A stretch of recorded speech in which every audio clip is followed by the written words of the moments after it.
Drama serial इश्क मुर्शद के देखने और चाहने वालों को अस्सलाम वालेकुम। ड्रामा अपने इख्तिताम को पहुंच चुका है। फजल बख्श को शिबरा के बाप ने घर से निकाल दिया है और ये बात शिबरा अभी तक नहीं जानती। शिबरा जब घर में फजल बख्श के बारे में पूछेगी तो घर वाले भी उसे यही कहेंगे कि हमें नहीं पता वो कहाँ गया है। शिबरा जब उसके कमरे में जाकर देखेगी कि वहाँ तो फजल बख्श का सामान भी नहीं है तो शिबरा परेशान हो जाती है कि फजल बख्श तो ऐसे कभी नहीं गया और जब भी कहीं जाता है तो हमें बता कर जाता है। इस बात का पता ना तो शिबरा की माँ को है और ना ही शिबरा की बहन को कि फजल बख्श कहाँ गया है। फजल बख्श शिबरा को कॉल करेगा और उसे बाहर मिलने का कहेगा। फजल बख्श शिबरा से वहाँ मिलेगा जहाँ उसकी माँ की कब्र है। उस कब्र पर जब शिबरा पहुंचेगी तो फजल बख्श से पूछती है कि तुम यहाँ क्या कर रहे हो और ये कब्र तो जुबैदा सिकंदर की है, तुम्हारा उनसे क्या रिश्ता है।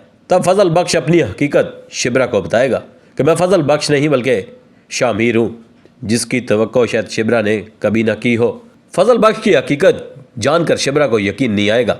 वो फजल बख्श से फिर कहती है कि मैं ऐसा मजाक पसंद नहीं करती, मुझे हकीकत बताओ कि तुम यहाँ क्यों आए हो। फजल बख्श उसे यकीन दिलाएगा कि मैं ही शामिर सिकंदर हूँ और ये मेरी माँ की कब्र है। शिबरा ये तो जान गई है कि फजल बख्श हकीकत में कौन है।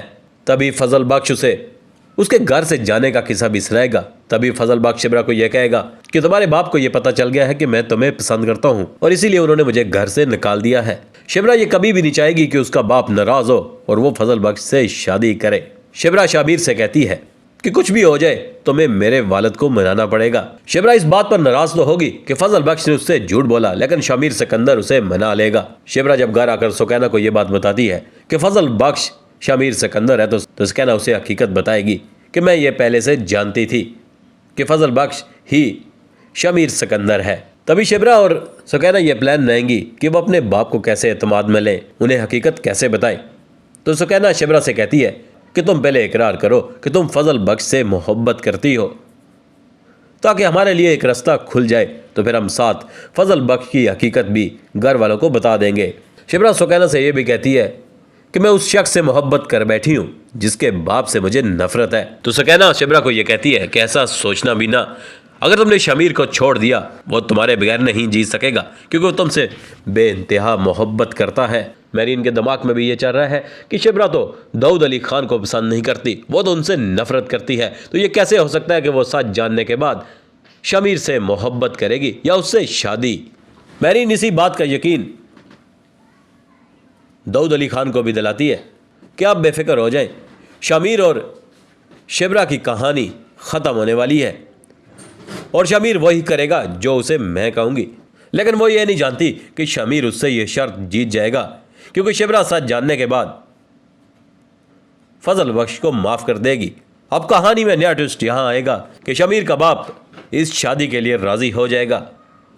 यह भी हो सकता है कि फजल बख्श घर छोड़ने की धमकी दे तो तब उसका बाप जाकर मान जाए। शामिर का बाप यह भी जानता है कि शामिर और शिबरा बचपन के दोस्त हैं, लेकिन वो ये नहीं चाहेगा कि ये दोनों शादी कर लें। कहानी में नया ट्विस्ट ये होगा शामिर अपने बाप को कैसे मनाएगा। अगर शामिर का बाप इस शादी के लिए नहीं मानता तो क्या शामिर अपना घर छोड़ देगा। नाज़रीन, कहानी मजीद दिलचस्प और सनसनीखेज होती जा रही है। कहानी में कुछ ही किस्तें बाकी बची हैं। ये तो तय है कि शामिर की शादी शिबरा से ही होगी, लेकिन उसके बाप का किरदार क्या होगा। मैरीन तो अपनी शर्त हारने के बाद शामिर का साथ देगी। क्या शामिर का बाप इस शादी के लिए मान जाएगा या शामिर को अपना घर छोड़ना पड़ेगा। हमें कमेंट्स में अपनी राय से ज़रूर आगाह करिएगा। अगर आपको हमारी ये वीडियो पसंद आई तो हमारे चैनल को सब्सक्राइब, वीडियो को लाइक और शेयर भी ज़रूर करिएगा।